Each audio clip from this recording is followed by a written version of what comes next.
जैसे संस्था की दादी जी हेड बन के रहे इतने साल और इतनी बड़ी संस्था का दादी जी ने उत्तरदायित्व संभाला, तो आपको क्या लगता है कि दादी जी एक बहुत एफिशिएंट डिसीजन मेकर थे और दादी जी ने ऐसे अपने इस संस्था को जब संभालते थे तो ऐसे कौन सी मुश्किलों का सामना किया जो दादी जी ने बहुत आसानी से उनको ओवरकम किया?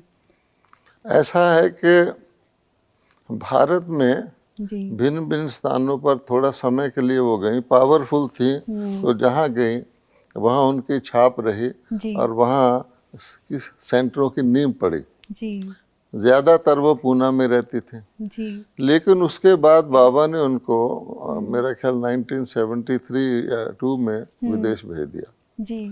तो हमारा उनसे विदेश में हम 2-4 बार प्रकाशमणि दादी जी के साथ गए हैं, अन्य भिन्न भिन्न स्थानों पर।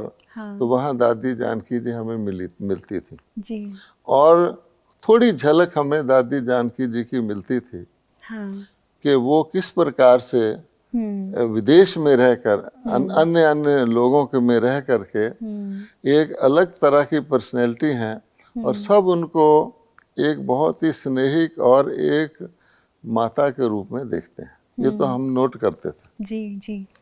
एक इंस्टेंस है कि हम लोगों को अमेरिका जाना था, न्यूयॉर्क, और दादी जानकी जी ने लंदन से हमारे साथ ज्वाइन करना था।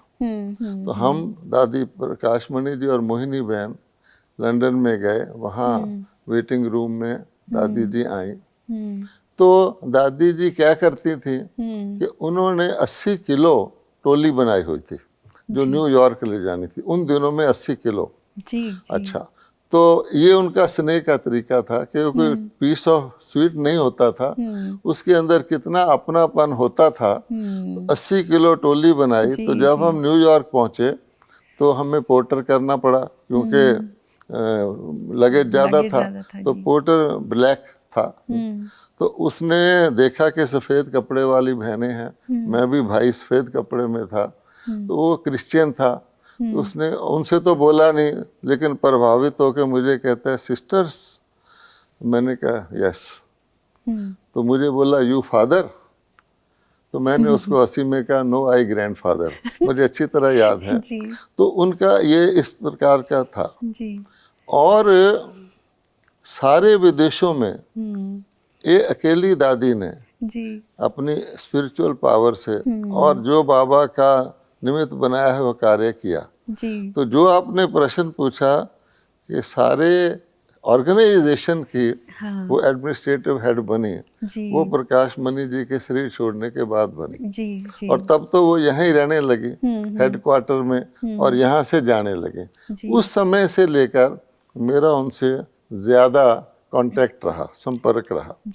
अब आपने पूछा कि एडमिनिस्ट्रेशन में उनको क्या कुछ होता था। तो पहली बात तो यह है कि उनको मैं समझता हूँ एडमिनिस्ट्रेशन करना ही नहीं पड़ता था, ऑटोमेटिकली एडमिनिस्ट्रेशन हो जाता था। कभी कभी हमें मौका मिलता था जब दादी जी के पास कोई आता था, कोई अपनी बात पूछने, समाधान करवाने, तो दादी जी उसको राय देती थी।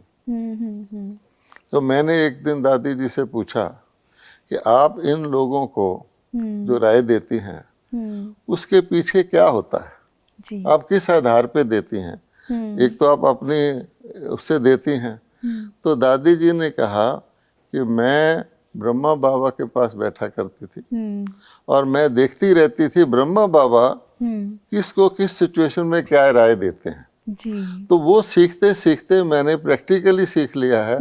लगभग जिस प्रकार के लोग पूछने आते हैं वो सेम ही बातें होती हैं। तो मैंने उनको देख करके फिर मैंने विदेशों में भी अनेक लोगों को राय दी है, यद्यपि वहाँ की कल्चर वगैरह और है। लेकिन वो फाउंडेशन वो था, इसलिए मुझे इसमें कुछ क्वेश्चन पैदा ही नहीं होता। एक तो बाबा ने मुझे ज्ञान दिया हुआ है, एक अनुभव करवाया हुआ है, तो उसके आधार पर आसानी से आते हैं। तो हम देखते थे जब लोग दादी के पास आते थे तो उनका चेहरा कैसा होता था।